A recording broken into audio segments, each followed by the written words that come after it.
People inside royal circles aren't laughing anymore. They're rolling their eyes, shutting doors, and quietly cutting off the noise, because Prince Harry's latest Canada trip didn't land as charming, brave, or misunderstood. It landed like a bad joke that's been told one too many times. And this time, the palace refused to play along. No one cared that he traveled. That part doesn't shock anyone.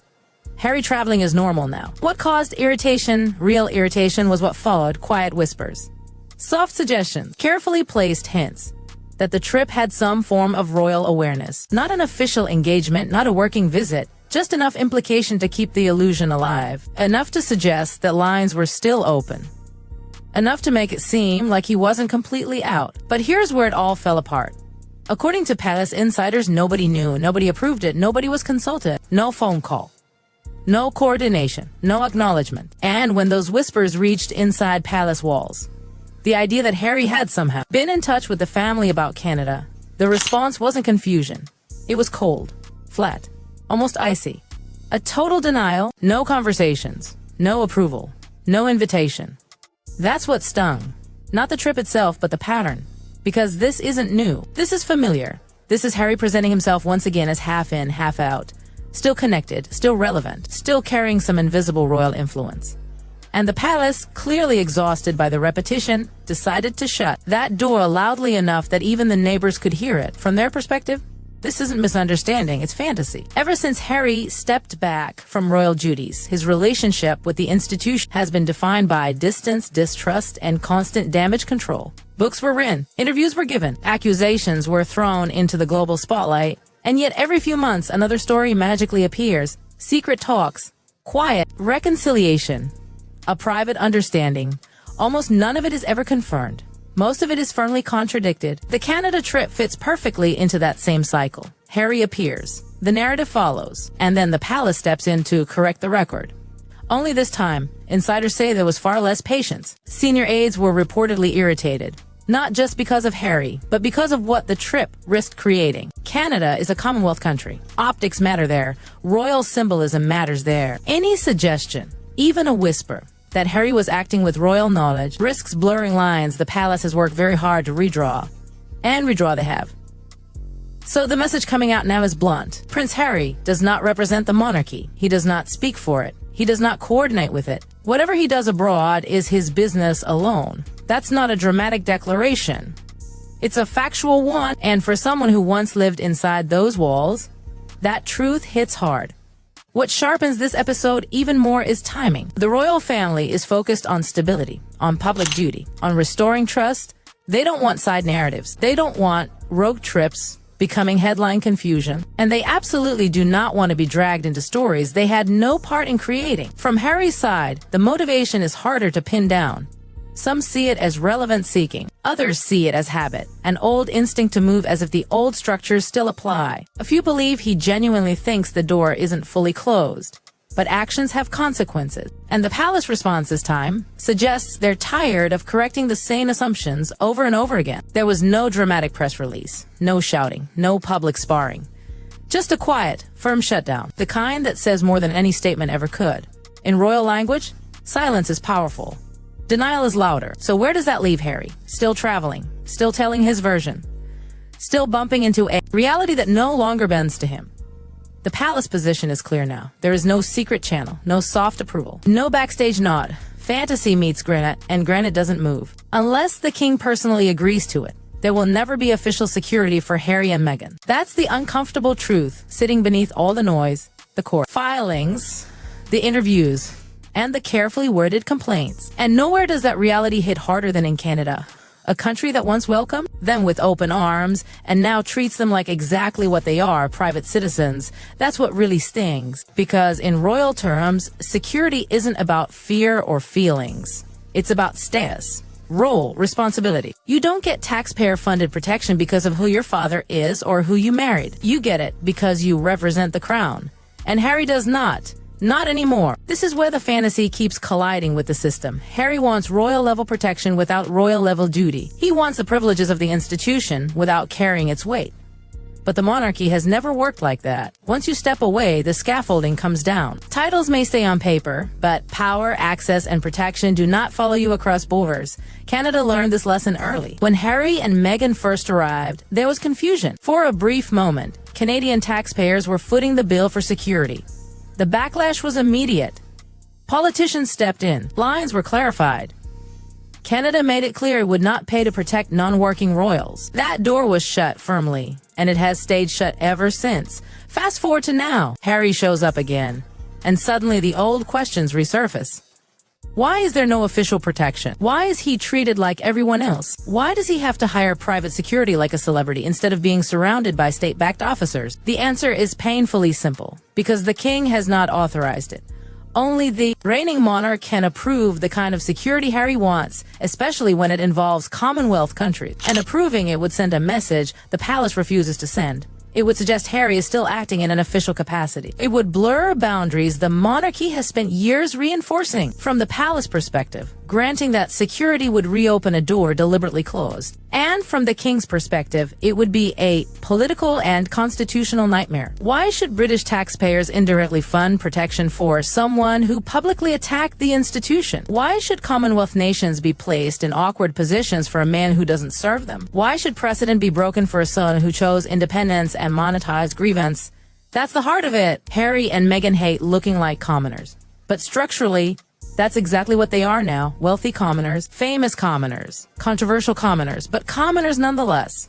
In Canada, that reality is impossible to escape. There's no royal bubble, no palace walls, no automatic deference. They walk into venues like everyone else. They rely on private security like every other celebrity. They don't command state resources. That visual alone quietly destroys the image they've tried so hard to maintain, and it drives them mad. Harry keeps framing this as a safety issue. But critics see something else entirely. They see a status issue, because security in this context is symbolism. It's the last visible marker of royal relevance. Without it, the illusion cracks. That's why he keeps fighting in court. That's why the language is always about danger, never hierarchy. But courts deal in law, not nostalgia. And the law is clear. No role, no protection, unless the king says otherwise. So far, the king hasn't moved an inch. If anything, the palace has gone in the opposite direction. Each denial, each clarification, each quiet distancing reinforces the same message. Harry is out, fully out. And Canada is not a playground where royal rules bend for sentiment. There's also a diplomatic angle few want to say out loud. Approving security would force Canadian authorities into a constitutional gray zone, accommodating a figure with no official standing. No government wants that confusion. No government wants that resentment. So Canada does what institutions do best. It follows protocol, not emotion. Harry operates on emotion.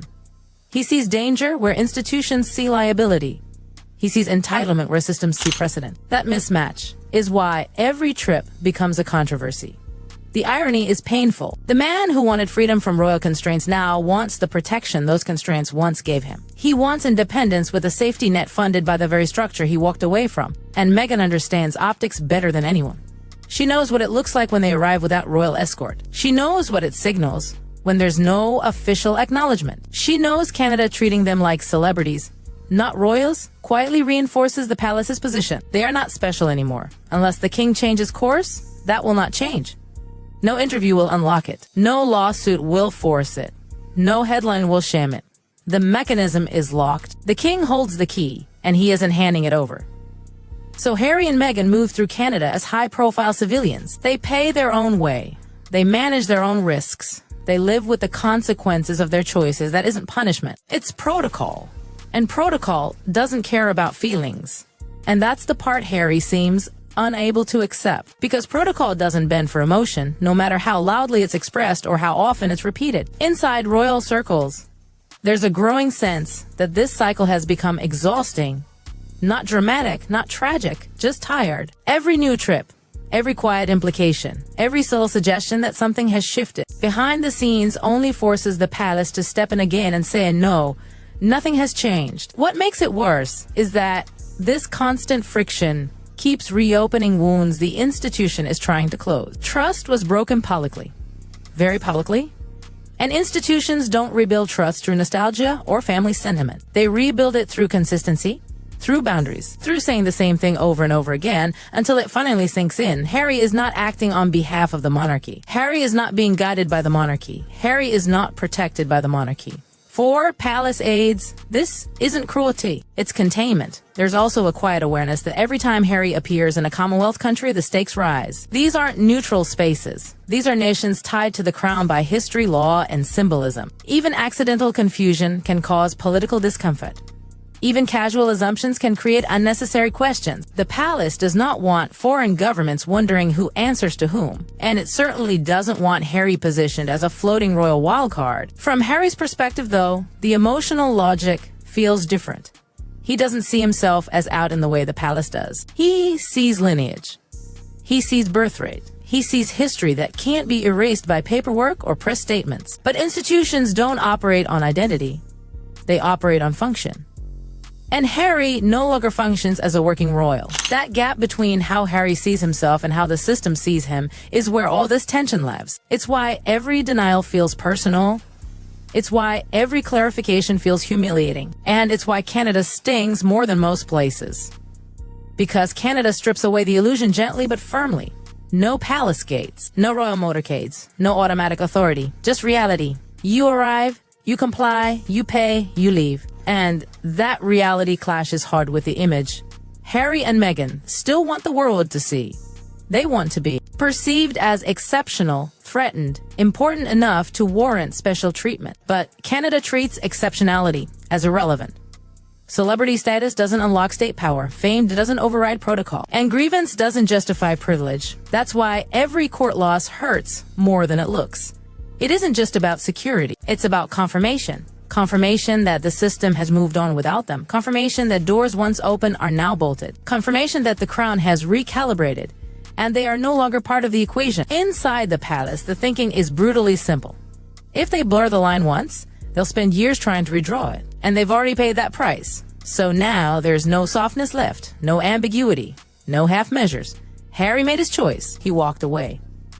And walking away doesn't mean hovering nearby, hoping the benefits remain. So the message continues quietly but relentlessly. You are free, but freedom comes with limits. You are independent, but independence comes without protection. You are private citizens, and private citizens don't get royal treatment, no matter how royal their surname once was. That's the reality Harry keeps colliding with. Not out of malice, not out of revenge, but because systems don't bend for regret. And the more he pushes against that reality, the clearer the palace becomes. Nothing has changed. Nothing is reopening. And Canada, like the rest of the world now, is simply reflecting that truth back to him every time he arrives without a crown behind him.